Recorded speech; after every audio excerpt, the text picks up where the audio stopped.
बिस्मिल्लाहिर्रहमानिर्रहीम। अस्सलामु अलैकुम।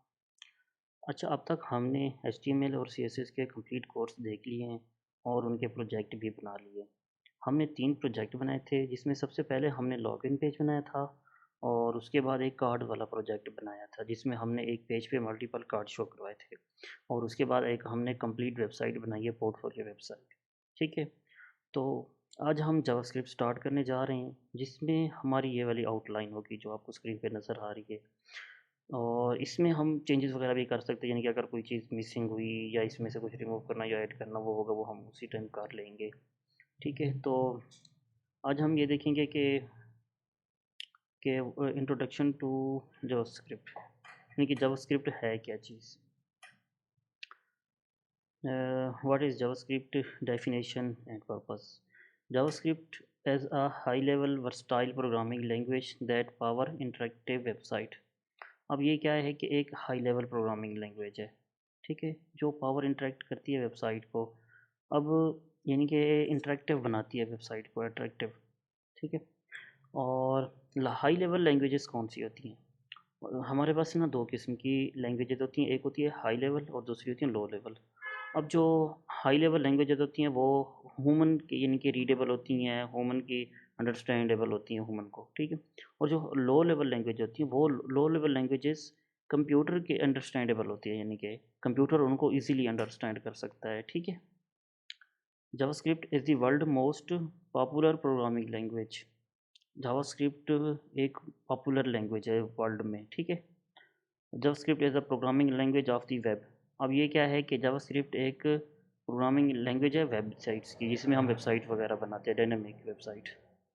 JavaScript is easy to learn, ये समझने में आसान है, ठीक है, क्योंकि इसका जो स्ट्रक्चर है ना वो ह्यूमन रीडेबल होता है।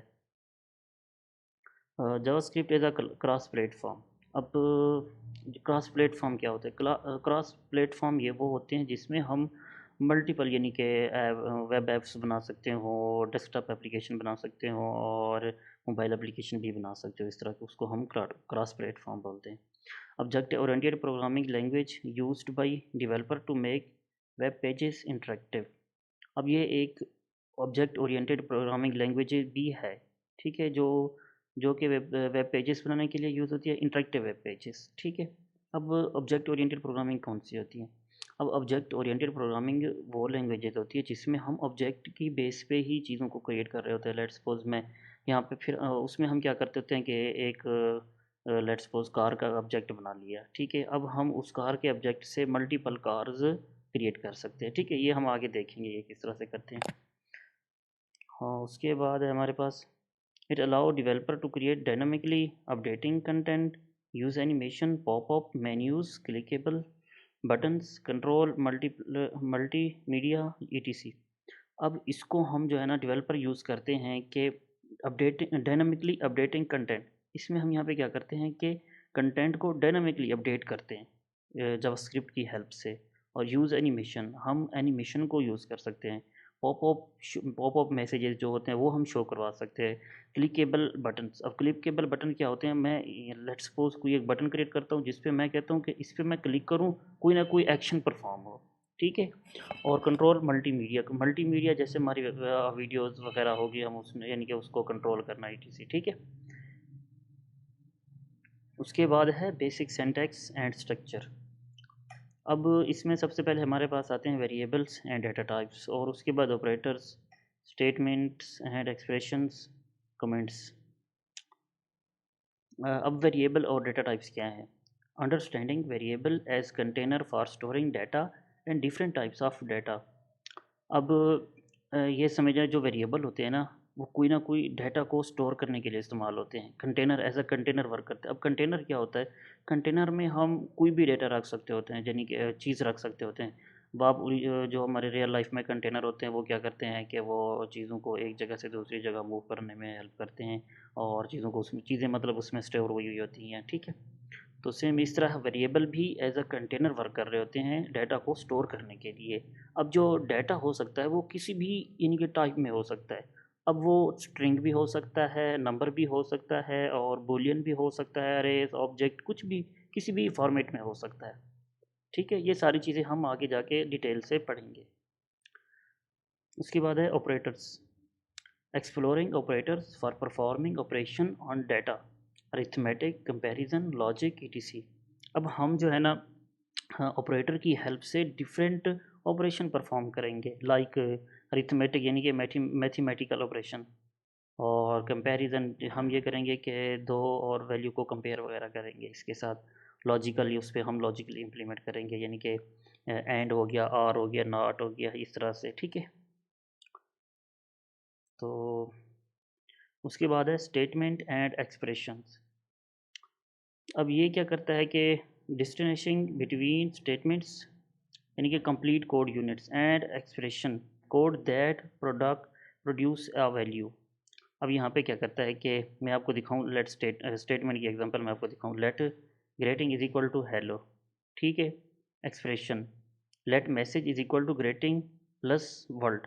अब यहाँ पे हमने क्या किया, एक वर्ल्ड ले लिया हेलो, ठीक है, और बीच में यहाँ पे हमने कॉमा और स्पेस भी दे दी। उसके बाद यहाँ पे हमने क्या किया, let message is equal to greeting plus world, और यहाँ पे प्लस केयर कर दिया। इसको हम बोलते हैं कनकेटिनेशन, कनकेटिनेट ऑपरेटर, इस तरह से, ठीक है। अब ये क्या करता है कि दो वर्ड को कनकेट करता है, जोड़ देता है। और यहाँ पे हम क्या करें, हेलो और वर्ड दोनों को मिला रहे हैं, ठीक है। उसके बाद है comments, adding comments to code for explanation and documentation. अब जो कोड होते हैं ना, कंपाइलर इनको रीड नहीं करता, ठीक है। रीड करता मतलब उसको छोड़ देता है, कोई एग्जीक्यूट नहीं करता, उस पर कोई एक्शन परफॉर्म नहीं करता। और फिर हम मैं आपको बता दूं कि हम ये ऐड क्यों करते हैं। बेसिकली हम ये इसलिए ऐड करते हैं ताकि हमें समझने में आसानी हो। अब let's suppose this is a single line comment. अब चलो ये इसको छोड़ दो। अब जो है ना, जब हम HTML और CSS पे वर्क कर रहे थे, ठीक है, तो हम इसी तरह कमेंट ऐड कर रहे थे। वो क्यों ऐड कर रहे थे, ताकि हमें समझने में आसानी हो, पता चले। लेट्स सपोज जब हमारा हेडर एंड हो रहा था तो हम क्या कर रहे थे, वहाँ पे एक कमेंट पास कर रहे थे, बता रहे थे कि हेडर एंडिंग हेयर, इस तरह से कुछ।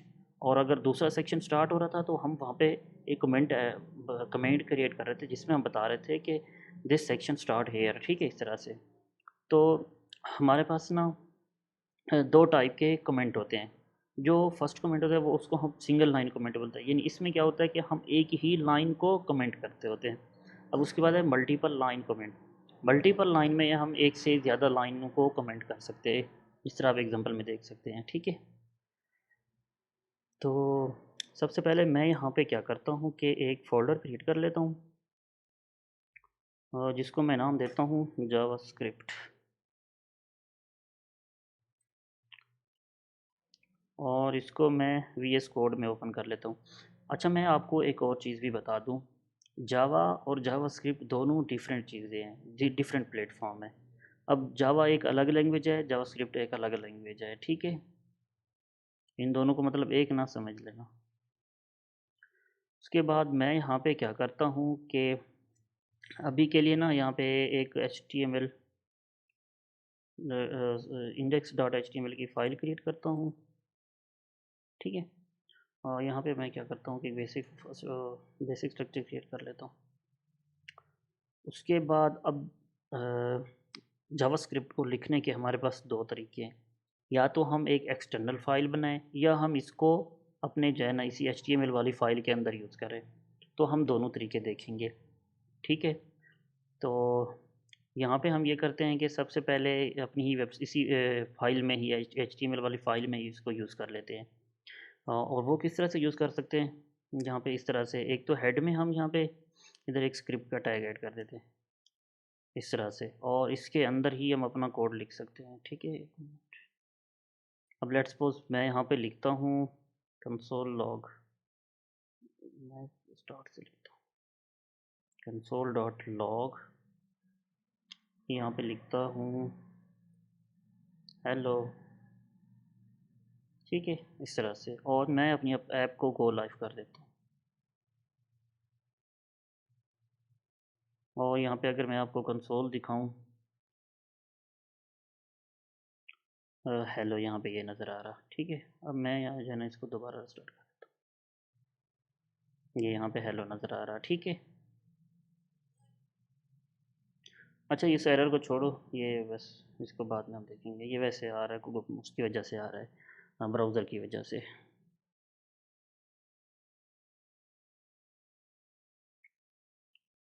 तो ये हमने जावास्क्रिप्ट इस तरह से ऐड कर दी।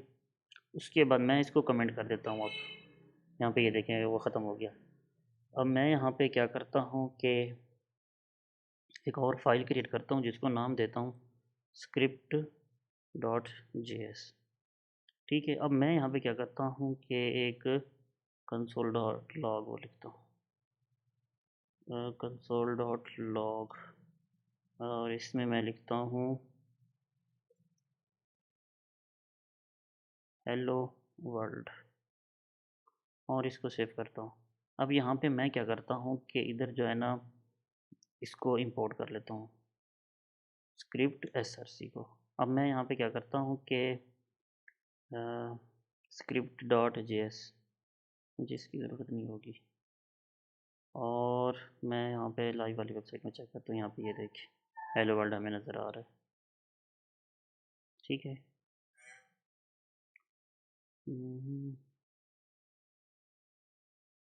ठीक है, यहाँ पे हमें हेलो वर्ल्ड नज़र आ रहा है। अच्छा, दूसरी बात मैं आपको बता दूँ, आपने क्या करना है, इस वेबसाइट पे आना है W3 स्कूल पे। मैं यहाँ पे लिखता हूँ W3 स्कूल। इधर से आपने डॉक्यूमेंटेशन वगैरह रीड करनी है, ठीक है। और यानी कि आपको कोई भी इशू आ रहा है ना, टेक्स्ट मतलब कोई चीज़ की समझ नहीं आ रही, या आपने अपने नोट्स बनाने हैं तो आपने इधर से आके बनाने हैं। ये मतलब एक बिगिनर्स के लिए अच्छी वेबसाइट है, ठीक है। तो मैं भी काफ़ी मतलब चीज़ें इधर से ही कॉपी पेस्ट कर लेता हूँ नोट्स वगैरह बनाने के लिए। और दूसरा जहाँ पे मतलब अगर मुझे लगता है कि इस वेबसाइट में ये वाली मतलब वो जो उन्होंने समझाने का मेथड है सही नहीं है, तो मैं क्या करता हूँ कि दूसरी वेबसाइट से कॉपी वो कर लेता हूँ। अदरवाइज़ वैसे W3 स्कूल अच्छी है। उसके बाद आपने जावास्क्रिप्ट पे आना है, ठीक है। यहाँ से आपने चीज़ें देखनी है। अगर हमें यानी कि लगेगा ना हम अपने अपनी जो हमने वो बनाई हुई है नोट्स, उनको भी फॉलो करेंगे। और साथ साथ अगर हमें लगेगा कि हाँ भी ये चीज़ें हमने ऐड नहीं की हुई, तो हम क्या करेंगे फिर इधर W3 स्कूल से भी देख लेंगे वो चीज़ें।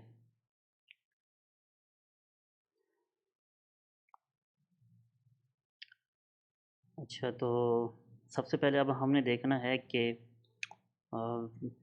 वेरिएबल्स, ठीक है, वो हम किस तरह से क्रिएट करें। अब अच्छा, मैं इसको कमेंट को ख़त्म कर देता हूँ क्योंकि अब हम एक्सटर्नल फाइल यूज़ कर रहे हैं, ये वाली। अब हमारा इसके HTML वाली फाइल के साथ कोई तो वो नहीं है। यहाँ पे मैं इसको ख़त्म कर देता हूँ। सबसे पहले ना हम वेरिएबल को देखते हैं। अब वेरिएबल को क्रिएट करने के हमारे पास 3 तरीके हैं। वो कौन कौन से हैं? एक है हमारे पास var, ठीक है, var name is equal to Ilyas. अब मैं आपको इस चीज़ को कंसोल करके दिखाता हूँ, ठीक है, कंसोल लॉग करके नेम को। मैं यहाँ पे आपको ब्राउज़र में चेक करवाता हूँ। ये देखें यहाँ पे मेरे पास अलियास आ रहा है। अब दूसरा जो तरीका है ना, let name one is equal to Ilyas, या अलियास नहीं, इधर ना मैं ये करता हूँ कि फुल नेम कर देता हूँ।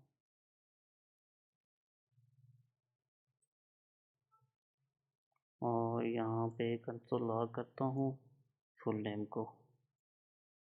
मैं आपको दिखाऊँ, यहाँ पे ये देखिए फुल नेम भी आ रहा है मेरे पास, ठीक है। और तीसरा तरीका है हमारे पास कॉन्स्ट। कॉन्स्ट मैं यहाँ पे क्या करता हूँ कि जॉब लिख देता हूँ, डिवेलपर, और इसको कंसोल कर लेता हूँ जॉब। ये देखें आपके पास तीनों चीज़ें आ गई हैं। अब मैं आपको इसमें डिफरेंस बताता हूँ कि इसमें डिफरेंस क्या है, ठीक है। तो जो वार होता है ना, उसमें हम क्या करते हैं, हमने ये एक कंटेनर समझ लो, नेम इसको कर, तो हमने इसमें एक नेम का वेरिएबल क्रिएट किया। वो किससे किया? वार से। अब वार में हम क्या करते हैं, वार एक ग्लोबल वेरिएबल है, ग्लोबल इसका स्कोप होता है। अब इसमें जो भी हम वेरिएबल क्रिएट करेंगे, वो क्या होगा कि उसको हम दोबारा भी क्रिएट कर सकेंगे, ठीक है। अब मैं आपको दोबारा दिखा देता हूँ। दोबारा मैं यहाँ पे क्या करता हूँ कि var name is equal to Khan लिख देता हूँ। अब मैंने खान कहीं पे नहीं लिखा हुआ। अब मैं यहाँ पे क्या करता हूँ कि कंसोल करता हूँ नेम को। मैं जैसे ही सेव करूँगा और यहाँ पे ये देखिए खान भी आ गया। तो अब लेट में मैं इसको एक स्पेस दे देता हूँ। अब जो है ना लेट, ठीक है, अब हमने लेट के साथ फुल नेम क्रिएट किया है ना। अब मैं यहाँ पे क्या करता हूँ कि इसको कॉपी पेस्ट करके नीचे ना दोबारा लेट के साथ फुल नेम को क्रिएट करता हूँ। अब जैसे ही मैंने दोबारा लेट के साथ फुल नेम को क्रिएट किया तो उसने मुझे यहाँ पे ये देखें दो रेड, इसको रेड कर दिया और साथ में दो लिख दिया। इसका मतलब होता है कि यहाँ पे ना इस फाइल में दो एरर हैं। अब वो दो एरर कौन से हैं, ये फुल नेम वाली जगह पे, ये देखिए इस फुल नेम वाली भी जगह रेड हो गई। और ये बता रहा है हमें can not redeclare block scoped variable. अब ये क्या है कि ब्लॉक्ड स्कोप वेरिएबल है लेट, वो लेट जो है ना। अब ये क्या था, ग्लोबल स्कोप था, ये ब्लॉक्ड स्कोप है। अब ये क्या है कि हम जो है ना इसमें दो एक ही नाम से दोबारा यानी कि लेट के साथ अगर हमने कोई वेरिएबल क्रिएट किया है तो उसको हम दोबारा क्रिएट नहीं कर सकते। लेकिन वो क्या कर सकते हैं, हम उसको रीअसाइन कर सकते हैं वैल्यू। ठीक है, वो किस तरह से, इस तरह से अगर हमने कोई वेरिएबल लेट के साथ लिखा है तो हम क्या करेंगे, उसको दोबारा क्रिएट नहीं कर सकते लेकिन उसको वैल्यू असाइन कर सकते हैं। ये चीज़ें आपने याद रखनी है, आपसे ये चीज़ें इंटरव्यू में पूछी जाएंगी। ठीक है, तो अब मैं यहाँ पे क्या करता हूँ कि फुल नेम को कंसोल करता हूँ। इसमें मैं इलियास खान नहीं लिखता, मैं कुछ और नाम लिख देता हूँ, आसिफ खान। अब यहाँ पे मैं सेव करता हूँ और इसको कंसोल करता हूँ। अब यहाँ पे आपको दिखाता हूँ, ये देखें इलियास खान, इलियास और ख़ान, यहाँ पे इलियास खान आ गया। उसके बाद यहाँ पे क्या हुआ, आसिफ खान आ गया। कि इस अब हमने क्या किया, इसको वैल्यू असाइन कर दी।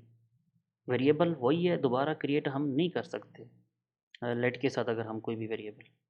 और उसके बाद है हमारा कॉन्स्ट वेरिएबल। अब कॉन्स्ट में क्या होता है कि हम कोई भी वेरिएबल क्रिएट करते हैं और उसको हम दोबारा ना क्रिएट कर सकते हैं, ना ही उसको रीअसाइन कोई वैल्यू असाइन कर सकते, नहीं कर सकते। ठीक है, उसको हम क्या कर सकते हैं कि जो हमारे कांस्टेंट वेरिएबल होता है, कांस्टेंट का मतलब ही यही है कि हम इसको दोबारा चेंज नहीं कर सकते, ये कांस्टेंट ही रहेगा हमेशा। अब लेट्स सपोज मैं अभी आपको दोबारा करके दिखाता हूँ ये दोनों चीज़ें जो हमने ऊपर परफॉर्म की है ना। अब मैं यहाँ पे सबसे पहले तो दोबारा कॉन्स्ट लिखता हूँ और जॉब लिखता हूँ, फुल स्टैक डेवलपर। ठीक है, अब देखें यहाँ पे ये एरर दे रहा है, can not read declare block scoped variable job. तो वही एरर दे रहा है कि हम ब्लॉक स्कोप वेरिएबल को दोबारा क्रिएट नहीं कर सकते, रीडिक्लेयर नहीं कर सकते। अब मैं यहाँ पे इसको अच्छा वैल्यू असाइन करके देख लेता हूँ, जिस तरह हमने इसमें वैल्यू असाइन किया ना, इस तरह मैं इधर भी करके देख लेता हूँ। यहाँ पे मैं कॉस्ट ख़त्म कर देता हूँ और देखता हूँ। और यहाँ पे मैं आपको अभी एरर तो शो नहीं हो रहा ना, लेकिन मैं यहाँ पे आपको अगर कंसोल करके दिखाऊँ ना जॉब, और मैं सेव करता हूँ यहाँ पे। अच्छा ये एरर हमने वो ख़त्म कर दिया था ना। मैं यहाँ पे क्या करता हूँ कि किधर गया वो, इधर ये था। अब यहाँ पे ये देखें, इसने हमें यहाँ पे एरर थ्रो कर दिया। अगर मैं इसको जूम करूँ यहाँ पे आपको दिखाऊँ, uncaught uncaught type error assignment to constant variable. अब हम यहाँ पे क्या कर रहे हैं कि कांस्टेंट वेरिएबल को दोबारा वैल्यू असाइन कर रहे हैं। वो कह रहा है कि आप इसको कांस्टेंट वेरिएबल को वैल्यू दोबारा असाइन नहीं कर सकते। ठीक है, तो कांस्टेंट में ना हम वैल्यू को दो, यानी कि उसको वेरिएबल को ना कोई वैल्यू असाइन कर सकते हैं और ना ही रीड डिक्लेयर कर सकते हैं। ये इनमें इन तीनों में आपने डिफरेंट लाजमी याद रखना है। ठीक है, ये बिल्कुल नहीं भूलना आपने। अच्छा ये हमारे वेरिएबल थे।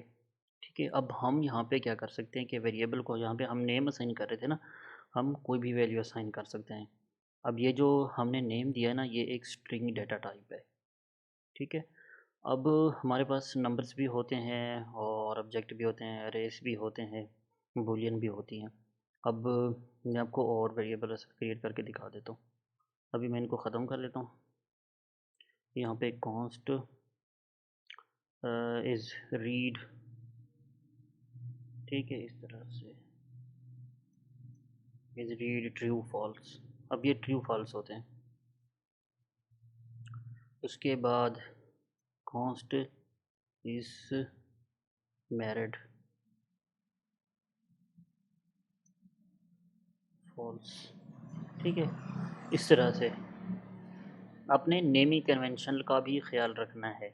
अब मैं यहाँ पे इस तरह से भी तो कर सकता था ना, रीड मैरिड।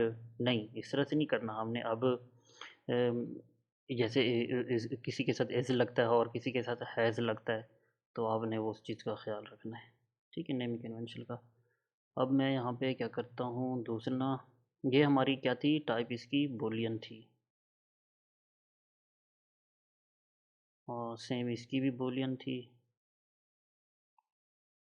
और उसके बाद है कॉन्स्ट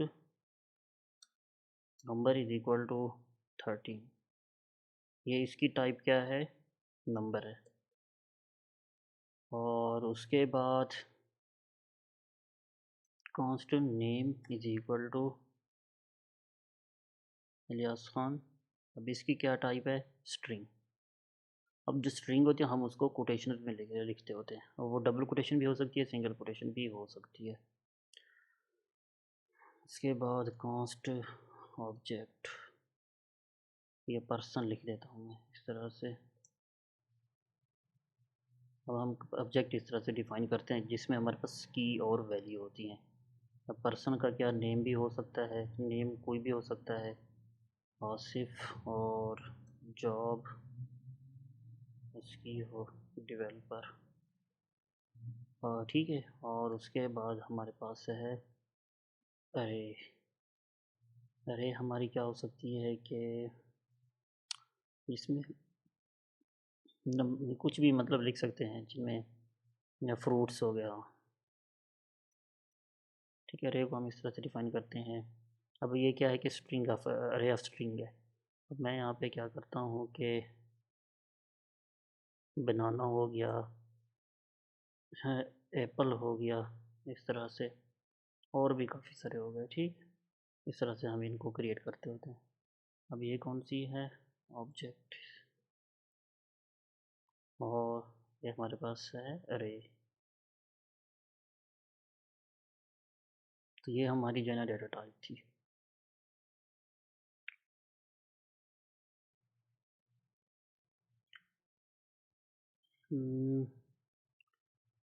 इसके बाद हमारे पास ऑपरेटर। ठीक है। अब यहाँ पे मैं क्या करता हूँ कि let x is equal to 5 और let y is equal to 4 कर देता हूँ। ठीक है। अब मैं यहाँ पे क्या कहता हूँ कि let sum is equal to x plus y. अब क्या होगा कि मैं यहाँ पे क्या करता हूँ, let sum is equal to x plus y. अब इसका क्या मतलब है कि यहाँ पे हम ना एडिशन कर रहे हैं, तो ये अरिथमेटिक ऑपरेटर हो गया, अरिथमेटिक ऑपरेटर। ठीक है। और उसके बाद यहाँ पे है कि उसके बाद कौन सा ऑपरेटर है, कंपैरिजन ऑपरेटर। ठीक है। अब इसमें हम यहाँ पे क्या कर रहे हैं कि let is greater than, is greater. ठीक है। अब इसमें हम क्या कर रहे हैं कि let x greater than y. अब मैं आपको यहाँ पे दिखाऊँ, इसमें हमारे पास क्या होगा कि ट्रू फॉल्स में आंसर रहेगा, वो हमें बताएगा कि क्या ये कंडीशन ठीक है या नहीं। इसमें मैं यहाँ पे क्या करता हूँ कि कंपैरिजन,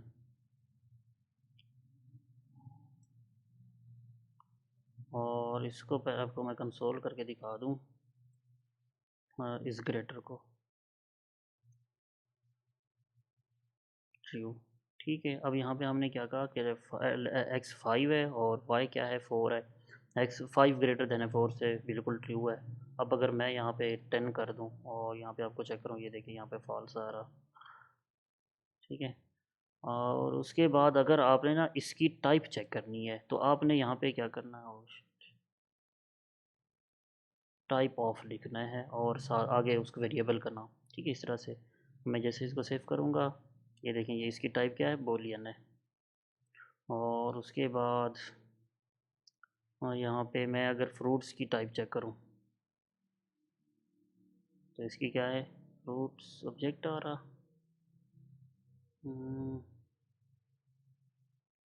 अच्छा, चलो पर्सन की चेक कर लेते हैं।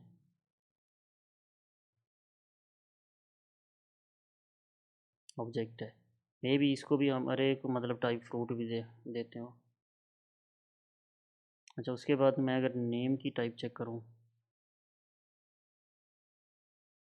यहाँ पे ये देखिए स्ट्रिंग आ रही है, बाकी नंबर और बूलियन इस तरह से आएंगे।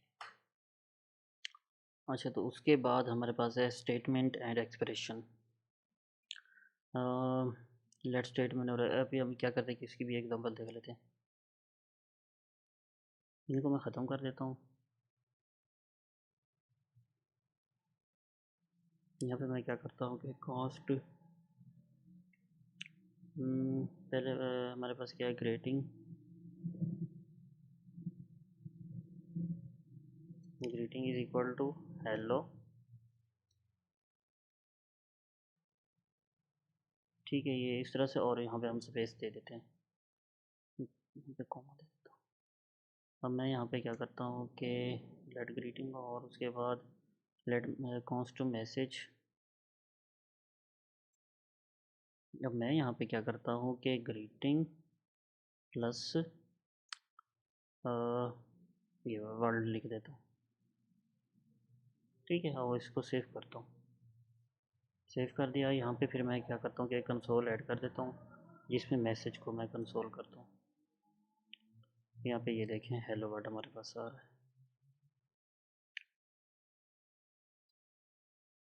उसके बाद हमारे पास है कमेंट्स।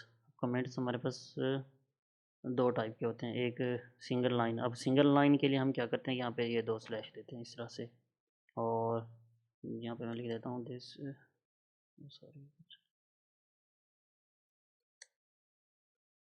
सिंगल लाइन कमेंट इस तरह से। और हमारे पास होते हैं मल्टीपल लाइन कमेंट, उसको हम किस तरह से लिखते हैं कि स्लैश और ये स्टार बटन। यहाँ पे मैं क्या करता हूँ कि स्लैश और ये स्टार बटन।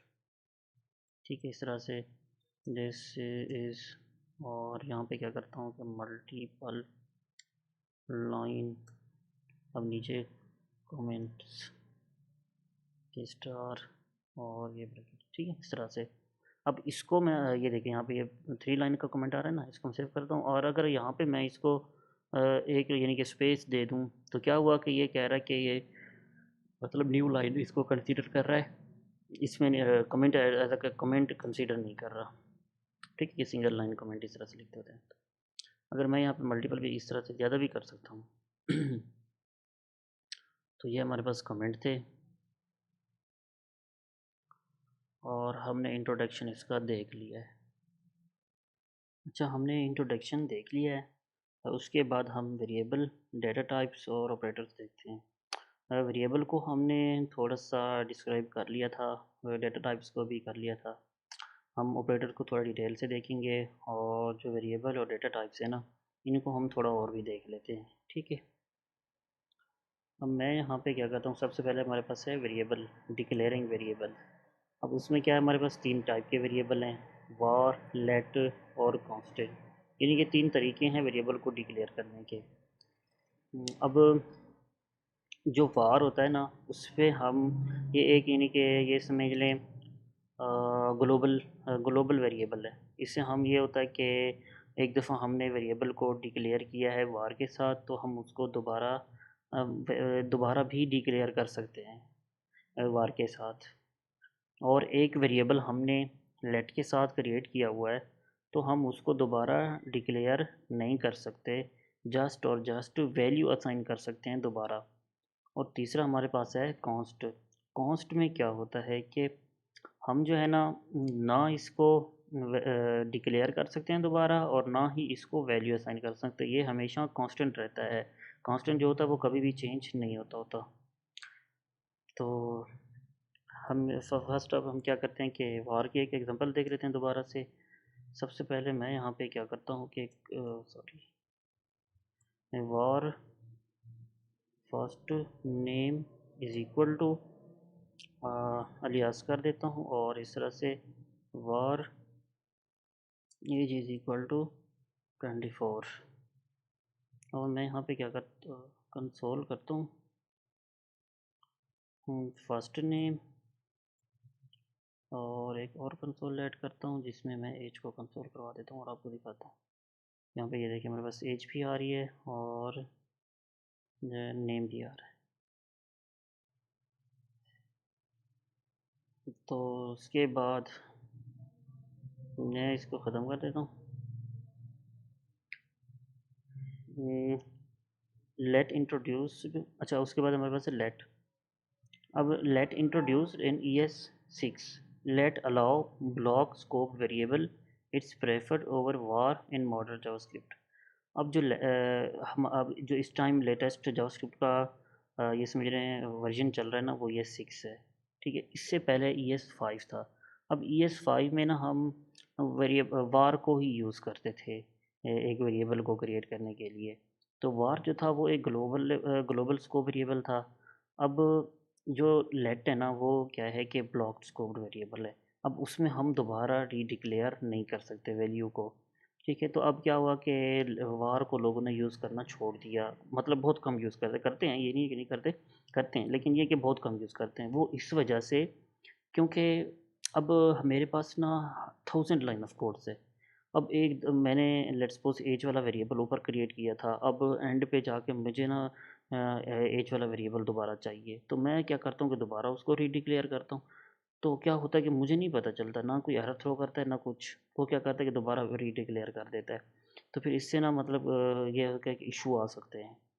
तो इससे बचने के लिए हम क्या करते हैं कि लेट यूज़ करते हैं, ताकि अगर दोबारा इसको वैल्यू भी असाइन करनी पड़े ना, तो जब हम इसको रीडिक्लेयर करने पड़ें तो क्या हो कि हमें एरर थ्रो हो, हमें पता चल जाए कि अच्छा ये वेरिएबल मैंने ऊपर भी क्रिएट किया हुआ, तो मुझे इसका नेम कुछ और रखना होगा। ठीक है, तो इसकी भी एग्जांपल देख लेते हैं। लेट, मैं यहाँ पे क्या करता हूँ कि लास्ट यहाँ पे खान करता हूँ, और यहाँ पे लेट एज 23 कर देता हूँ, और यहाँ पे कंसोल ऐड करता हूँ लास्ट नेम, और यहाँ पे एक और कंसोल ऐड करता हूँ एज। ठीक है, खान और 23 है मुझे नज़र आ रहा है। तो उसके बाद हमारे पास है const. Const allow you to declare variable that cannot be reassigned. It has block scope and should be used for values that would not change. अब इसमें क्या होता है, ये एक सबसे पहले तो ब्लॉक लेवल वो है वेरिएबल है, और इसको हम कोई भी वैल्यू असाइन नहीं कर सकते, ना जो है ना रीअसाइन कर सकते और ना ही रीडिक्लेयर कर सकते हैं। ठीक है, बस हम इसको एक दफ़ा ही क्रिएट करते हैं और फिर बाद में कभी भी चेंज नहीं कर सकते। अब हम इसकी एग्जांपल देख लेते हैं। लेट्स सपोज जैसे पाई है ना, ठीक है, उसकी हमारे पास कितनी वैल्यू है, 3.40 40। ठीक है, अब मैं यहाँ पे क्या करता हूँ कि पाई इज़ इक्वल टू 3.1416 इस तरह से कर देता हूँ, और यहाँ पे मैं क्या करता हूँ कि अच्छा एक ऊपर भी कंसोल ऐड कर देता हूँ, यहाँ पे पाई लिख देता हूँ, और सेम इसी कंसोल को मैं नीचे भी कॉपी कर देता हूँ। अब यहाँ पे देखते हैं ये हमें किस तरह से आउटपुट देता है। यहाँ पे ये देखिए इसने सिर्फ और सिर्फ एक दफ़ा क्या किया कि 3.14 दे दिया यहाँ पे, क्योंकि यहाँ तक तो कोई एरर नहीं था ना, हम एक दफ़ा डिक्लेयर किया, उसको जो है ना वो कंसोल करवा दिया जस्ट, उसके बाद हमने उसको रीअसाइन वैल्यू कर दिया। तो जब हमने दूसरी दफ़ा कंसोल किया तो हमें कुछ भी नज़र नहीं आया। और अगर मैं आपको यहाँ पे एरर शो करवाऊँ, यहाँ पे ये देखें एरर थ्रो कर दिया उसने। उसने क्या कहा, type uncaught type error assignment to constant variable. अब हम यहाँ पे क्या कर रहे हैं, कांस्टेंट वेरिएबल को दोबारा वैल्यू असाइन कर रहे हैं, वो हमें कह रहा है कि आप दोबारा वैल्यू असाइन नहीं कर सकते। ठीक है, तो ये हमारा वेरिएबल थे 3 टाइप के।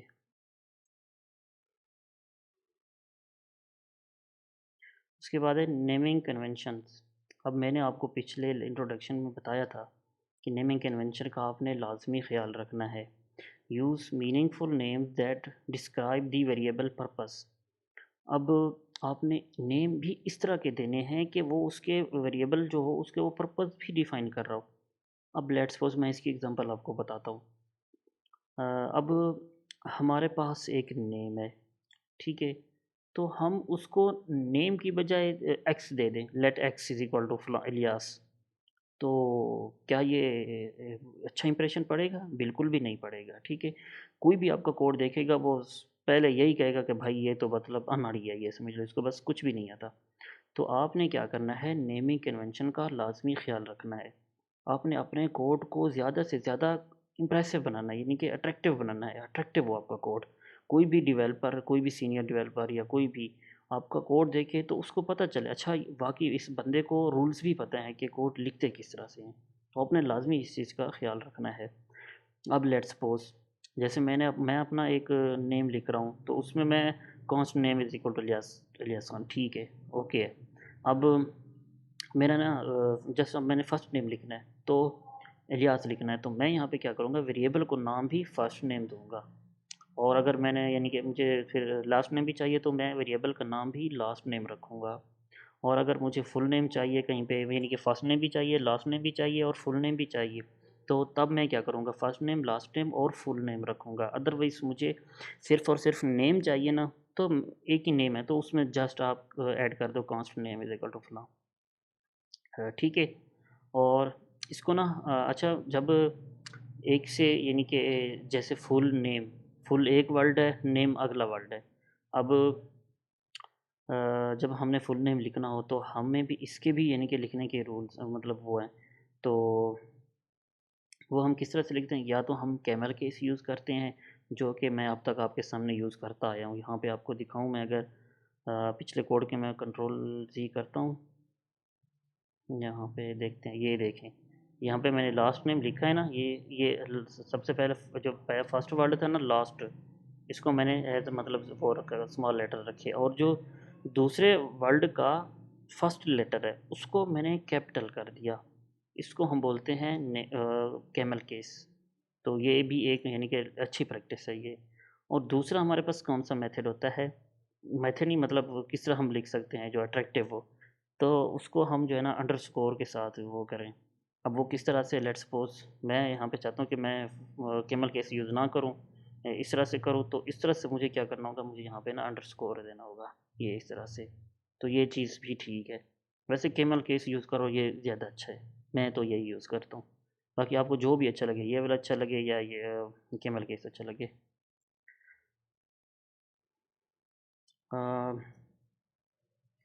Avoid using reserved keywords, for example let, const, if function. अच्छा, रिजर्व कीवर्ड क्या होते हैं? रिजर्व कीवर्ड हमारे पास ऐसे कीवर्ड्स होते हैं जिनका पर्पस पहले से डिफाइन हुआ होता है जावास्क्रिप्ट में। किसी भी प्रोग्रामिंग लैंग्वेज, हर एक प्रोग्रामिंग लैंग्वेज में ये रिजर्व कीवर्ड होते हैं।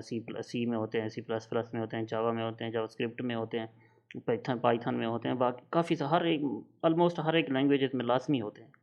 तो वो वाले जो नेम्स होते हैं ना, वो एक डिफरेंट पर्पस दे रहे होते हैं। अब लेट हमने देखा, कॉन्स्ट देखा, तो ये क्या कर रहे थे, इनका एक पर्पस था। पर्पस कौन सा था, वेरिएबल को हम क्रिएट करते थे इनके साथ। तो हम वेरिएबल को नेम भी यही वाला दे दें और ये टाइप यानी कि डिफाइन भी इसी से कर रहे हो, ये तो फिर ऑब्वियसली मतलब एक बैड इंप्रेशन है ना। तो इस चीज़ का हमने ख्याल रखना है। और जैसे अब इफ़ है ना, इफ़ क्या है कि एक कंडीशनल स्टेटमेंट है। तो हम इफ़ इस तरह हम कहीं वेरिएबल को नाम दे दें तो ये बिल्कुल भी मतलब अच्छा नहीं होगा, और फंक्शन भी इस तरह से, और भी काफ़ी सारे रिजर्व की वर्ड है। तो हमने इस चीज़ का भी ख्याल रखना है, ठीक है। अ, यहाँ पे एक एग्जांपल भी मैंने दी हुई है, let user name is equal to John Henry और गुड मॉर्निंग कन्वेंशन। उसके बाद है let 1 2 3 user is equal to invalid, error invalid variable name. अब हम जो है ना वेरिएबल को इस तरह से नहीं क्रिएट कर सकते 1 2 3 कैसे, ठीक है। 1 2 3 हमने स्टार्ट में नहीं लगाना, बाद में लगा सकते हैं, स्टार्ट में नहीं लगा सकते। तो अपने इस चीज़ का भी ख्याल रखना है। अच्छा, अब हमने देखना है डेटा टाइप्स। तो डेटा टाइप्स में हमारे पास डेटा टाइप जो होती हैं वो दो टाइप्स की होती हैं। एक होती हैं प्राइमिटिव डेटा टाइप्स और दूसरी होती है नॉन प्राइमिटिव डेटा टाइप्स। अब इसमें नॉन प्राइमिटिव डेटा टाइप्स जो होती हैं वो उसको हम रेफरेंस टाइप्स भी बोलते हैं। ठीक है, अब प्राइमिटिव डेटा टाइप्स कौन सी होती हैं? जो प्राइमिटिव डेटा टाइप्स होती हैं ना वो हमारे पास स्ट्रिंग हो गया, नंबर हो गया, बूलियन हो गया, अनडिफाइन हो गया, नल हो गया और जो है ना और सिंबल हो गया। ठीक है, और जो प्राइमिटिव होती हैं वो क्या होती हैं कि अपना ऑब्जेक्ट हो गया और अरेज वगैरह इस तरह से अरेज है और फंक्शन। अब जो अरेज होती हैं उनको भी हम ऑब्जेक्ट ही मतलब अपना ऑब्जेक्ट ही कंसीडर किया जाता है। ठीक है, मतलब उसकी जो टाइप होती है वो ऑब्जेक्ट ही होती है। अब हम देखते हैं कि primitive data types. String string represents text. अब जो स्ट्रिंग होती है वो एक टेक्स्ट होता है। अब उसको हम क्या करते हैं कि या तो डबल कोटेशन के अंदर वो इनकोड इनक्लोज कर देते हैं या सिंगल कोटेशन के अंदर। अभी हम ये देख लेते हैं। ये हमने वैसे बनाया हुआ है, const name is equal to Ilyas Khan. अब ये क्या है कि डबल कोटेशन मैंने यहाँ पे दी हुई है और यहाँ पे मैं क्या करता हूँ कि नेम को वो कंसोल करता हूँ और आपको दिखाता हूँ। ये देखिए मेरे पास अलियास खान आ रहा है। उसके बाद अगर मैं इसी चीज़ को कट करके ना डबल कोटेशन ख़त्म कर दूँ, सिंगल कोटेशन ऐड कर दूँ और इसको पेस्ट कर दूँ। अब इसने क्या किया कि दोबारा ही उस सिंगल कोटेशन को डबल कोटेशन में कन्वर्ट कर दिया। लेकिन ये क्यों कर रहा है? ये इस वजह से कि मैंने ना इसमें एक एक्सटेंशन इंस्टॉल की हुई है कोड को फॉर्मेट करने वाली और उसका नाम है प्रीटियर। ठीक है, वो क्या करती है कि कोड को फॉर्मेट कर देती है। तो उसने इस वजह से इसको डबल कोटेशन में कन्वर्ट कर दिया ऑटोमेटिकली। जैसे ही मैंने सेव किया तो उसने कन्वर्ट कर दिया। तो हम इसको ये समझ लें कि सिंगल कोटेशन में भी कोड लिख सकते हैं स्ट्रिंग का। मतलब सिंगल में अगर हमारा जो भी यानी कि अगर कोड होगा या करैक्टर होंगे या टेक्स्ट होगा या डबल कोटेशन में या सिंगल में, दोनों में ही वो एज अ स्ट्रिंग कंसिडर होगा। उसके बाद है नंबर रिप्रेजेंट्स न्यूमेरिक वैल्यूज़। अब हमारे पास नंबर क्या होते हैं कि 1 2 3 4 5 इस तरह से जो न्यूमेरिक वैल्यूज़ होती हैं ना उसकी जो डाटा टाइप उसको रिप्रेजेंट करती है वो है नंबर। ठीक है, अब लेट्स सपोज यहाँ पे मैंने एग्जांपल भी दी हुई है एज वाली। अब मैं यहाँ पे क्या करता हूँ कि const age is equal to 24 और यहाँ पे एज को कंसोल करता हूँ। ये देखें यहाँ पे। अब अगर मैं आपको इसकी टाइप दिखाऊँ, टाइप ऑफ ऑपरेटर, अब मैं इसको वो करता हूँ, चेक करता हूँ नंबर, इसकी क्या आ रही है? नंबर आ रही है। ठीक है, तो इसकी जो डेटा टाइप है वो नंबर है। अब मैं लेट्स सपोज कुछ भी कर देता हूँ, काफ़ी नंबर कर देता हूँ इस तरह से। ये ज़्यादा हो गया वैसे, कम कर देता हूँ, देख लेते हैं। ठीक है, इतना काफ़ी है। तो यहाँ पे फिर भी डेटा टाइप नंबर आ रही है। अच्छा, उसके बाद बोलियन रिप्रेजेंट ट्रू और फॉल्स वैल्यूज़। अब मैंने आपको पिछले जो है ना वो इस इंट्रोडक्शन में बता दिया है कि बोलियन जो डेटा टाइप्स हैं वो क्या होती हैं। बोलियन में हमारे पास या तो ट्रू होगा या फॉल्स होगा, दो चीज़ें होंगी। ठीक है, अब लेट्स सपोज इज स्टूडेंट जैसे ट्रू होगा या फॉल्स होगा, इज मैरिड ट्रू या फॉल्स। ठीक है, ये इस तरह से। अब मैं यहाँ पे क्या करता हूँ कि कॉन्स्ट इज स्टूडेंट ट्रू और const is married is equal to false और इसको सेव करता हूँ। यहाँ पे मैं क्या करता हूँ कि कंसोल करता हूँ। मैं टाइप ऑफ इसकी जस्ट टाइप चेक करते हैं इज स्टूडेंट की, और यहाँ पे हमारे पास टाइप क्या आ रही है? बुलियन आ रही है। सेम इस तरह मैं इसको कॉपी पेस्ट कर देता हूँ और आपको चेक करवाता हूँ कि इस इस मैरिड है, इसकी टाइप क्या? इसकी टाइप ही बुलियन है। ठीक है, null null represents the absence of value. अब इसका क्या मतलब होता है कि अब इसमें ना हमारे पास दो टाइप्स हैं, एक तो अनडिफाइन और नल। अब जो अनडिफाइन वो ये करती है कि वेरिएबल डिक्लेयर हुआ है लेकिन इसको कोई वैल्यू असाइन नहीं की हुई। ठीक है, और जो अब जो नल है ना, वो ये कहता है कि वेरिएबल को कोई ना कोई वैल्यू हमने असाइन की हुई है, वो नल होगी। इस तरह से ये वर्क करता है। अभी हम इसकी जो है ना वो कर देख लेते हैं। वैसे यहाँ पे हमारे पास होगा प्राइमिटिव डेटा टाइप्स अगर हैं तो यहाँ पे देख लेते हैं, इसमें होंगे डेटा टाइप्स में। हम्म, इसमें इसने मे भी दी हुई हो या नहीं होंगी।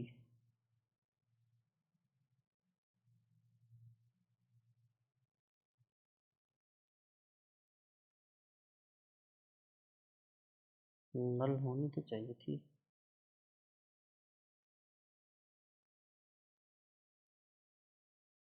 अच्छा, मैं सर्च कर लेता हूँ ना।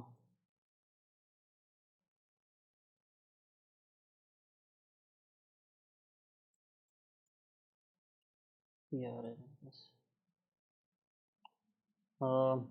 Undefined means a variable has been declared but has not yet been assigned a value। अब undefined का मतलब ये है कि हमने ना कोई वेरिएबल क्रिएट किया हुआ है, उसको हमने कोई वैल्यू असाइन नहीं की हुई, वो एक एज अ एम्प्टी कंसीडर होगा। बट जो हमारे पास नल है ना, null is an assignment value. It can be assign to a variable as a represent of no value. अब नल में क्या होता है कि कोई ना कोई उसमें वैल्यू होती है। ठीक है, वो क्या होती है, वो नल होती है। It can be assign to a variable as represent of no value. मतलब इसमें कोई वैल्यू नहीं थी तो इस वजह से इसको हमने नल असाइन कर देते हैं उसको, जिसकी वैल्यू नहीं होती। तो इसका उसका मतलब ये होता है कि इसको कोई ना कोई वैल्यू असाइन हुई है और उसकी वो वैल्यू नल है। ठीक है, तो ये इसका ये कंसेप्ट है। तो उसके बाद है हमारे पास सैम्पल। ये 6 unique immutable value primary used as object property keys.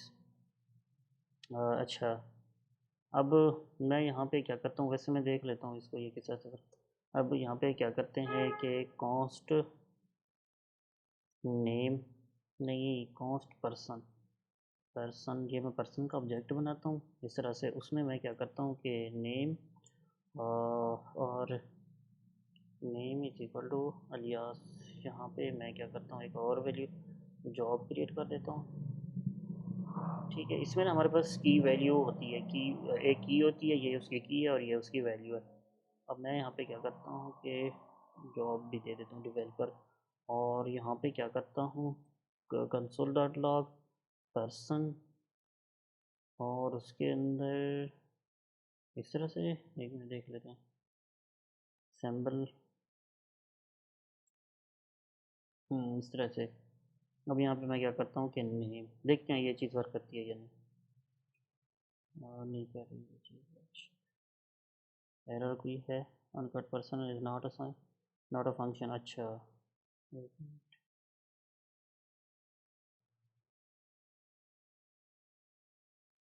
हम्म, इस तरह से तो कर सकते हैं, हम जो है ना एक्सेस करते होते हैं। ठीक है, ये इसलिए सारा। लेकिन अब हम इसकी जो है ना वो देख लेते हैं, ये कौन सी डेटा टाइप है। Sample, sample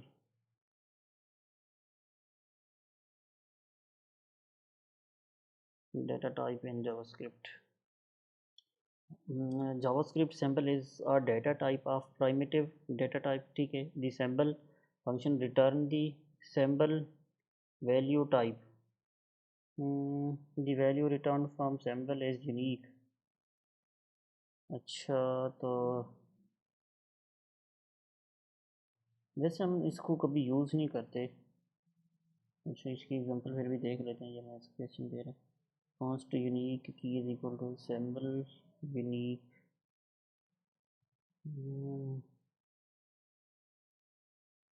const sample one is equal to sample description, const sample two is equal to sample description. अच्छा, ये जो है ना फिर इसको अभी के लिए छोड़ देते हैं, क्योंकि ये कभी भी मतलब यूज़ बहुत कम होती है। मैंने तो अभी आज तक मतलब यूज़ नहीं किया इसको। उसके बाद अगर कहीं पे भी हमें ज़रूरत पड़ी तो हम इसको देख लेंगे, अदरवाइज़ इसको हम वो ख़त्म कर देंगे। ठीक है, मैं यहाँ से भी अच्छा अभी रहने देता हूँ, रिमूव नहीं करता, क्या पता हमें कहीं पे यूज़ करनी पड़ जाए। उसके बाद हमारे पास हैं रेफरेंस टाइप यानी कि non primitive data types. Object represent a collection of key value pair properties and methods. अब ऑब्जेक्ट जो होते हैं हमारे पास represent a collection of key value pair, इसमें हमारे पास की और वैल्यूज़ होती हैं। अब लेट्स सपोज मैं आपको एक पर्सन की एग्जांपल देता हूँ। अब जो पर्सन है ना वो एक ऑब्जेक्ट है, ये समझ लें। अब पर्सन में क्या क्या, पर्सन की क्या क्या चीज़ें होंगी, पर्सन का नेम होगा, पर्सन की जॉब होगी, पर्सन की एज होगी, पर्सन की जो है ना ये समझ ले कि हाइट होगी, विड्थ होगी, सारी चीज़ें। ठीक है, कलर। तो उसमें उसमें हमारे पास जो हम यानी कि नेम है और उसको हम कोई वैल्यू असाइन करेंगे, वो हम किस फॉर्मेट में करेंगे, की वैल्यू पेयर में। अब जो फर्स्ट नेम है वो की है और जो जॉन है वो वैल्यू है। अब हमने ये पर्सन हमने वैसे भी क्रिएट किया हुआ है। ठीक है, अब मैं क्या करता हूँ कि इसकी एज भी डिफाइन कर देता हूँ इधर, एज 24। अब मुझे जो है ना अब लेट्स सपोज हमने ये ऑब्जेक्ट ये समझ लें क्रिएट कर दिया। उसके बाद मुझे क्या चाहिए कि पर्सन का नेम चाहिए, वो मैं किस तरह से गेट करूँगा। मैं यहाँ पे क्या करता हूँ कि कंसोल ऐड कर देता हूँ।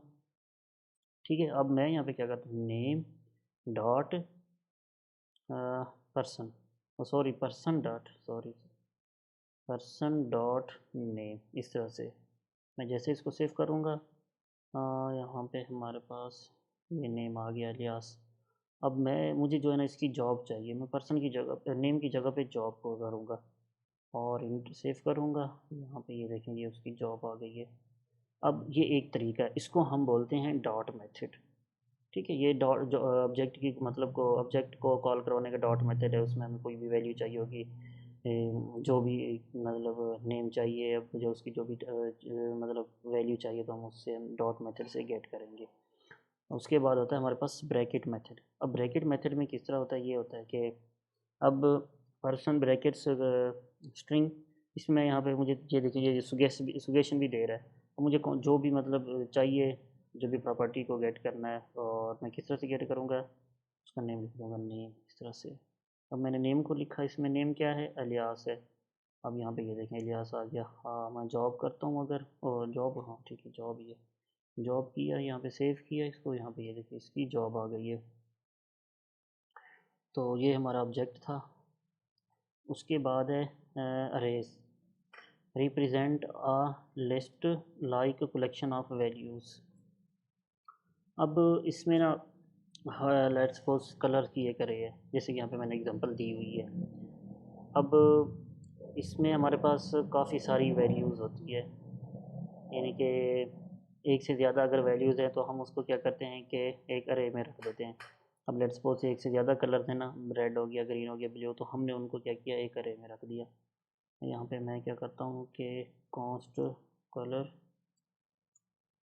यहाँ पे इस तरह से रेड, और ये एक एक वो होगा, मतलब कि एक वैल्यू होगी या एक कलर का नेम हो गया, जो भी, रेड, ग्रीन, और यहाँ पे मैं क्या करता हूँ कि ब्लू ऐड कर देता हूँ। ठीक है, वो सेव किया। अब इसमें क्या होता है कि जो वैल्यूज़ होती हैं ना, वो एज अ इंडेक्स उसकी यानी कि की होती है। अब लेट सपोज मुझे ये वाली चाहिए ना, मैं उसमें क्या कर रहा था, ऑब्जेक्ट में उसकी वैल्यू की देता था, नेम तो मुझे उसका वो नेम गेट करके देता था। अब इसमें वो मैं किस तरह से गेट करूँगा, इसमें ना हमारे पास इंडेक्स होते हैं। अब वो इंडेक्स किस तरह से वर्क करते हैं, अब ये जो रेड है ना, इसका जो इंडेक्स है वो 1 है, सॉरी 0 है। इंडेक्स जो होते हैं और एक के इंडेक्स जो होते हैं वो 0 से स्टार्ट होते हैं। इसका इंडेक्स 0 है, 0, 1, 2। अब मैं यहाँ पे क्या करता हूँ कि कलर्स को करता हूँ इस तरह से, और यहाँ पे अरे देता हूँ। ठीक है, अरे की मुझे कौन सी वैल्यू चाहिए, 0। अब मैं जैसे ही इसको सेव करूँगा, और यहाँ पे ये देखिए हमारे पास रेड आ गया, और अगर मैं यहाँ पे 2 देता हूँ तो मेरे पास कौन सा आएगा, ब्लू आएगा। यहाँ पे ये देखें ब्लू आ गया मेरे पास, और मैं इस तरह 1 को भी गेट कर लेता हूँ। ठीक है, तो ग्रीन आ गया। ये हमारी अरे थी। उसके बाद है function. Reusable block of code. अब फंक्शन क्या होता है? अब मैं आपको इसके बेनिफिट पहले बता देता हूँ कि हम फंक्शन को यूज़ क्यों करते हैं। अब लेट्स सपोज एक हमारे पास है फर्स्ट नेम, दूसरा है लास्ट नेम।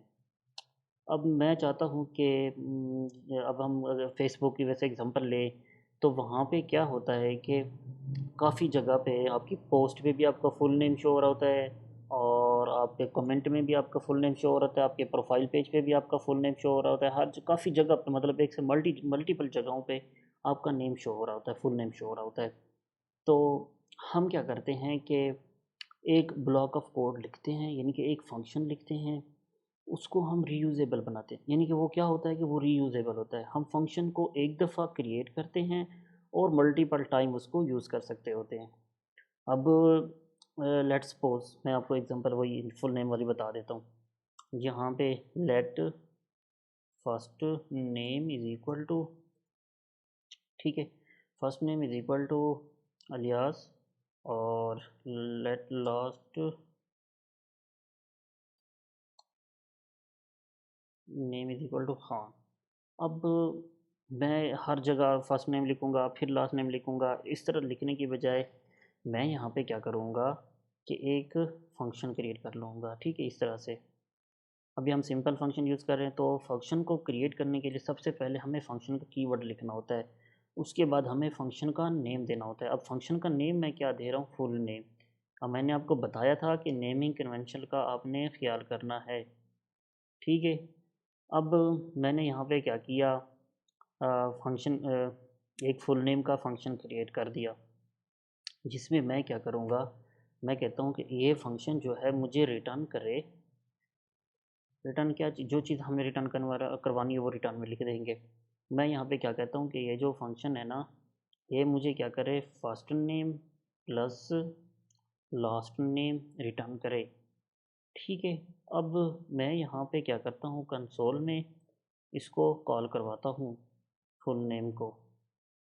अब हम फंक्शन को कॉल किस तरह से करवाते हैं? अब पहले हम क्या करते, इस तरह से हम फुल नेम लिखते थे तो हमारे पास वो वैल्यूज़ आ जाती थी, लेकिन फंक्शन जो होते हैं उनको हमें कॉल करवाना पड़ता है। वो किस तरह से करवाना पड़ता है, ये हमें स्मॉल ब्रैकेट्स देनी होती है जहाँ पे हमें कॉल करवाते हैं। अब ये हमने फंक्शन को क्रिएट किया, ये हमारा फंक्शन को क्रिएट करने का तरीका था। हम फंक्शन में कुछ भी लिख सकते हैं, मतलब कुछ भी, ठीक है। और यहाँ पे हम उस फंक्शन को कॉल करवा रहे हैं। अब इस फंक्शन में हमने क्या किया, रिटर्न करवाया है फर्स्ट नेम और लास्ट नेम, ठीक है, first name plus last name. अब मैं जैसे ही इसको सेव करूँगा और यहाँ पे आपको ब्राउज़र में दिखाता हूँ, ये देखिए यहाँ पे इलियास खान नज़र आ रहा है। अब ये क्या है कि ये अटैच है, इसमें बीच में स्पेस नहीं है, मुझे स्पेस चाहिए। तो वो मैं किस तरह से करूँगा, यहाँ पे आऊँगा इस तरह से, ठीक है, इस तरह से एक स्पेस दे दूँगा और यहाँ पे क्या करूँगा, फिर से प्लस लिखूँगा। अब ये इसको हम बोलते हैं कनकैटिनेट ऑपरेटर या कनकैटिनेशन सिंबल, जो भी आप बोलें, ठीक है। ये क्या करता है कि कनकेट करता है। अब प्लस भी बोल दें या कनकेट बोल दें या कनकैटिनेशन बोल दें, जो भी बोल दें। अब यहाँ पे हम क्या कर रहे हैं, फर्स्ट नेम होगा, फिर एक स्पेस होगी और फिर एक लास्ट नेम होगा। मैं इसको सेव करता हूँ, आपको दिखाता हूँ। यहाँ पे ये देखिए हमारे पास क्या हुआ कि बीच में अब स्पेस भी आ गई। अब ये फंक्शन हमने बना लिया। अब मुझे ना पूरे के पूरे पेज पे या पूरी वेबसाइट पे कहीं पे भी चाहिए होगा ना, मैं इसी फंक्शन को कॉपी कर लूँगा बस। मुझे बार बार फर्स्ट नेम लास्ट नेम हर जगह नहीं लिखना पड़ेगा, बिल्कुल भी नहीं लिखना पड़ेगा। तो मैं क्या करूँगा, इसी फंक्शन को ही यूज़ कर लूँगा वहाँ पे जहाँ पे मुझे ज़रूरत होगी, ठीक है। उसके बाद हमारे पास अब हमारे पास ऑपरेटर्स हैं। ऑपरेटर्स क्या होते हैं? बेसिकली जावास्क्रिप्ट में ना डिफरेंट टाइप्स के ऑपरेटर हैं। सबसे पहले जो हमारे पास हैं वो है अरिथमेटिक ऑपरेटर्स, ठीक है। उसके बाद हैं कंपैरिजन ऑपरेटर्स और लॉजिकल ऑपरेटर्स। फिर हमारे पास आते हैं असाइनमेंट ऑपरेटर्स, ठीक है। और ये एक है हमारे पास कंडीशनल यानी टर्नरी ऑपरेटर, ये हम देखते हैं सारे। तो सबसे पहले हमारे पास है अरिथमेटिक ऑपरेटर्स। अरिथमेटिक ऑपरेटर क्या करते हैं कि मैथमेटिकल ऑपरेशन परफॉर्म करते हैं। और मैथमेटिकल ऑपरेशन कौन से, लाइक प्लस हो गया, सब्ट्रैक्शन हो गया, मल्टीप्लिकेशन हो गया, डिवीजन हो गया, मॉडुलस हो गया, इस तरह से। तो यहाँ पे मैं क्या करता हूँ कि इनको ख़त्म कर देता हूँ पहले तो। कॉन्स्ट नंबर वन, ठीक है, number one is equal to 5। और यहाँ पे क्या करता हूँ, const number two is equal to 10।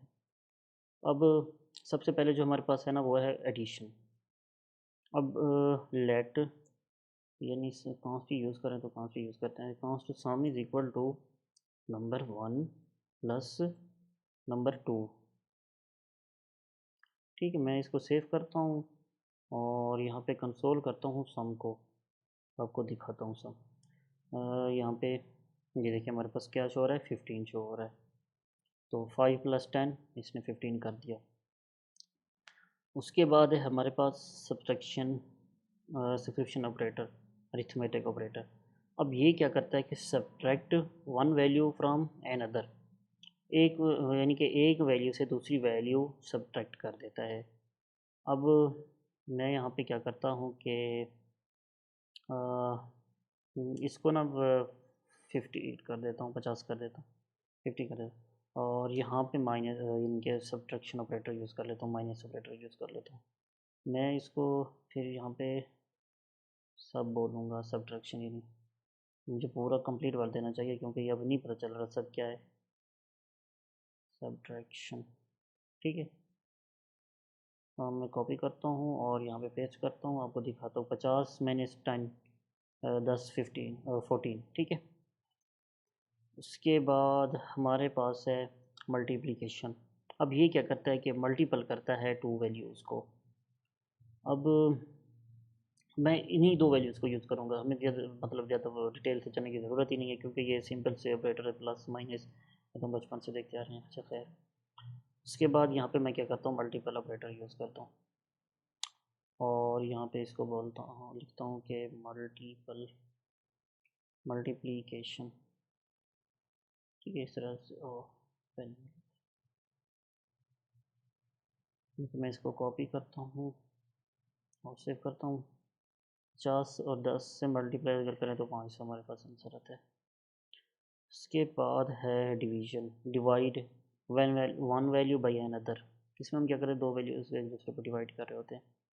अब वन वैल्यूज़ को टू वैल्यूज़ के ऊपर डिवाइड करते हैं। ये डिवाइड वाले जो है ना, ये हमारी स्लैश, ठीक है, ये वाली यूज़ करते हैं।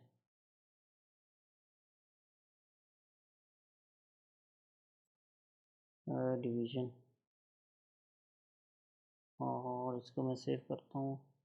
यहाँ पे ये देखें 5 आ गया।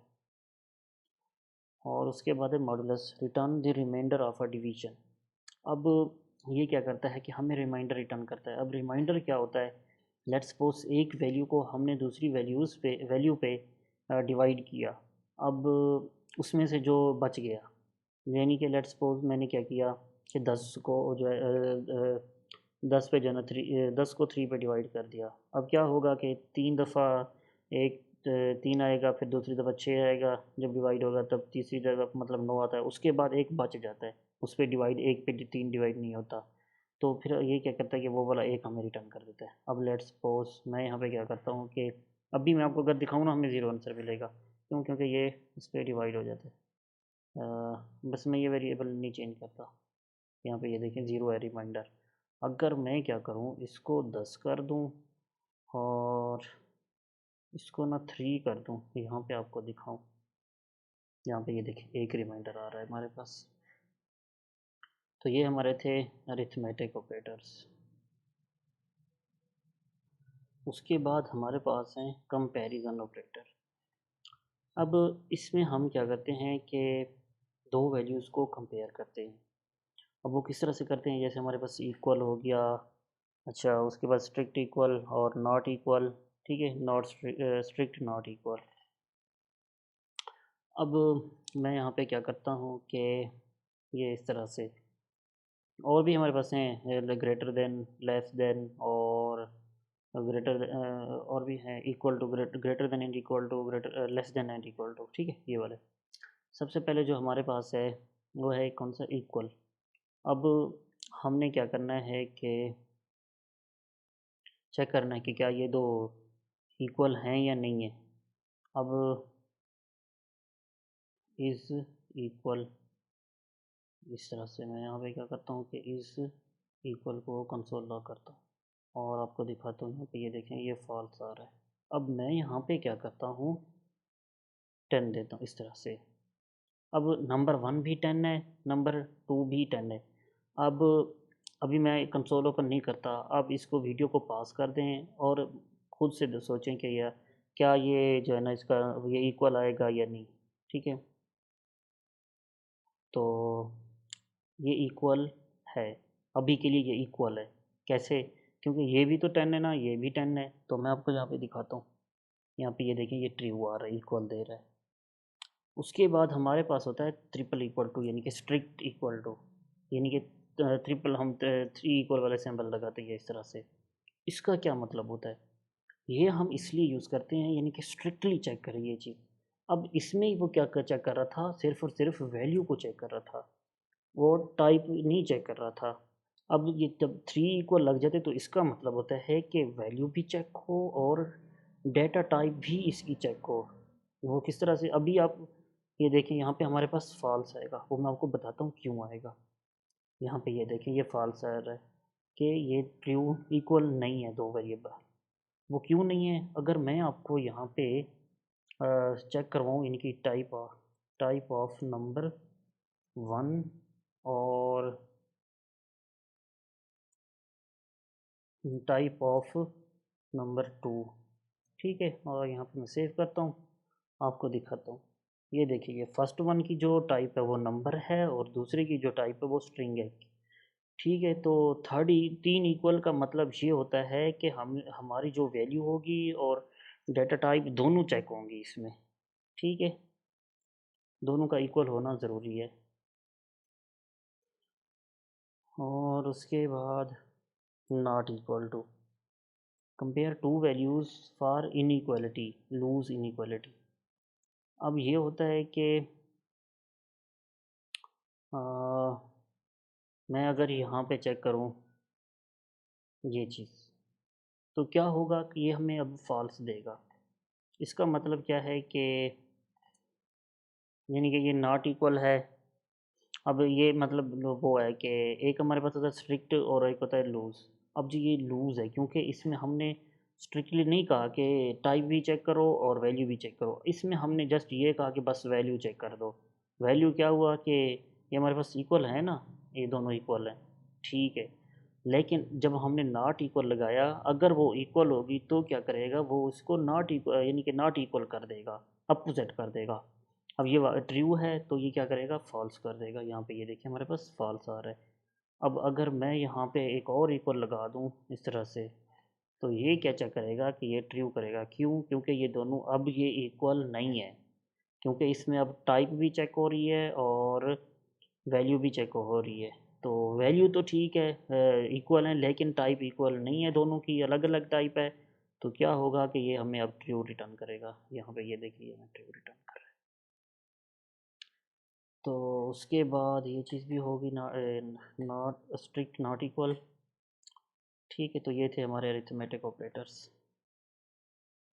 ओह सॉरी, अरिथमेटिक नहीं, कंपैरिजन ऑपरेटर। ठीक है, तो उसके बाद हमारे पास हैं लॉजिकल ऑपरेटर्स। तो लॉजिकल ऑपरेटर में हमारे पास 3 टाइप के लॉजिकल ऑपरेटर है, एंड, और नॉट।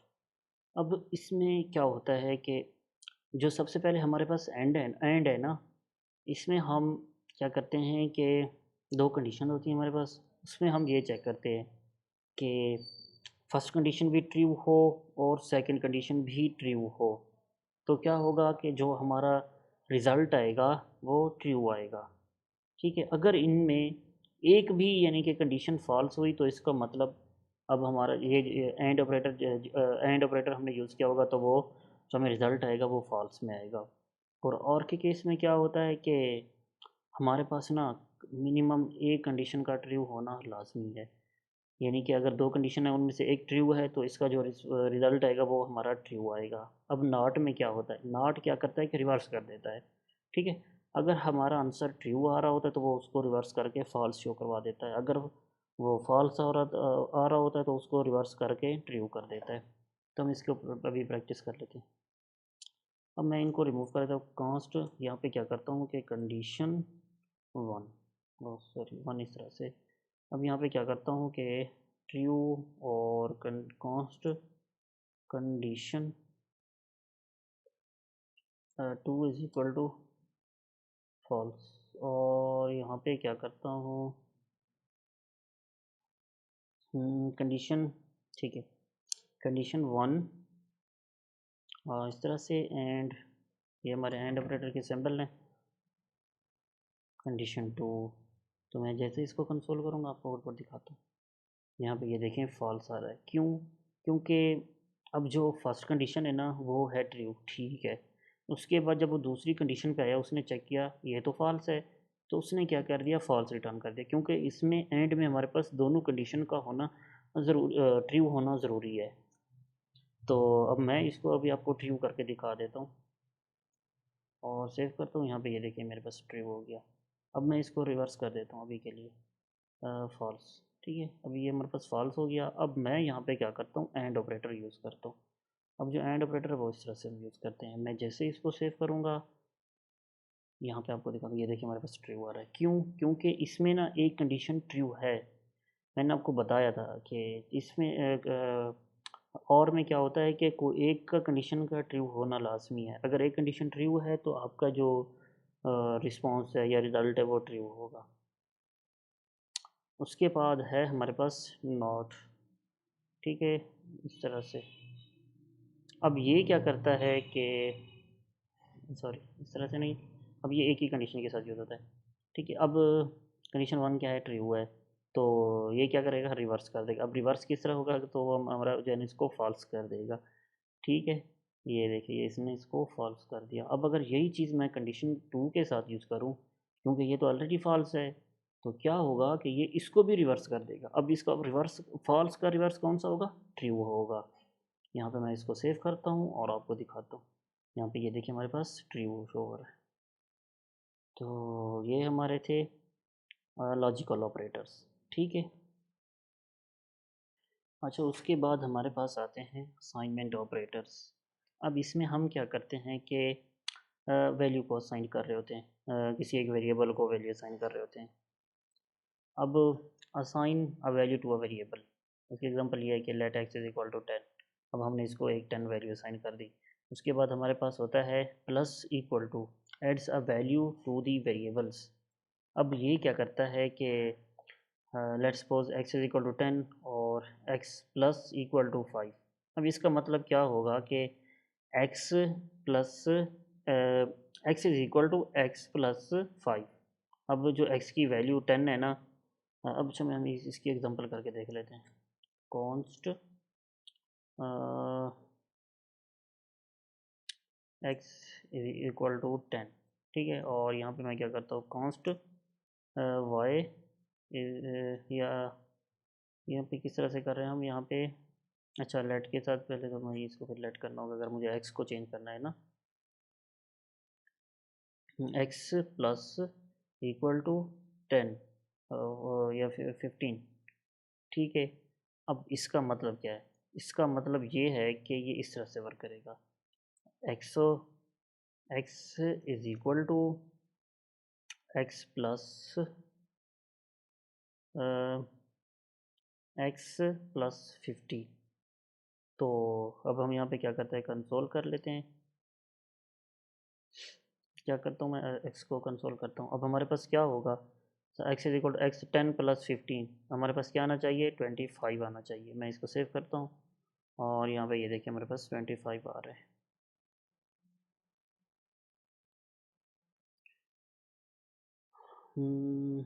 उसके बाद हमारे पास है कंडीशनल टर्नरी ऑपरेटर्स। अब क्या करता है, ये किस तरह से वर्क करता है, provides a shorthand way to write conditional expression.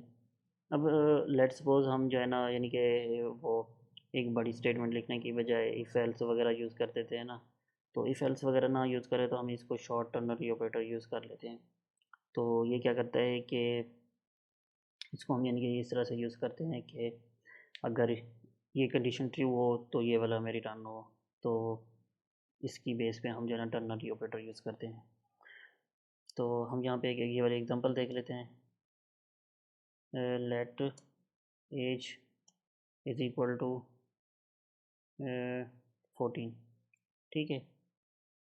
अब मैं यहाँ पे क्या करता हूँ कि कॉन्स्ट स्टेटस स्टेटस अभी हम क्या किस तरह से कर रहे हैं, स्टेटस इज़ इक्वल टू हो या ग्रेटर देन या इक्वल टू हो 18 से। तो हम यहाँ पे इस तरह से करते हैं, 18 से ग्रेटर इक्वल टू हो, ग्रेटर देन हो या इक्वल टू हो। तो const status is equal to, एक मिनट, यहाँ पे भी इक्वल टू आएगा, हाँ। Const status is equal to, यहाँ पे इस तरह से एज एज हमारी क्या हो कि ग्रेटर देन भी हो और इक्वल टू हो 18 से, यानी कि 18 से। तो ये क्या कर सकता है, यहाँ पे मैं क्या करता हूँ, ही कैन ड्राइव एल्स। यहाँ पे हम क्या करें, एल्स, अगर ये मतलब इससे लेस देन है, तो मैं यहाँ पे क्या करता हूँ, ही इज़ अंडर 18। ठीक है, ये इस तरह से हमें रिटर्न करेगा। और यहाँ पे मैं क्या करता हूँ कि कंसोल करता हूँ स्टेटस को, ही इज़ अंडर 18। ठीक है, क्योंकि ये हमने यहाँ पे एज को 18 14 दिया हुआ है, तो मैं यहाँ पे क्या करता हूँ, 18 कर देता हूँ, 18 कर देता हूँ। तो ही कैन ड्राइव। ठीक है, तो ये इस तरह से हम इसको यूज़ करते होते हैं। और उसके बाद हमारे जो ऑपरेटर्स हैं ना, वो ऑलमोस्ट सब सारे कंप्लीट हो गए हैं। ठीक है।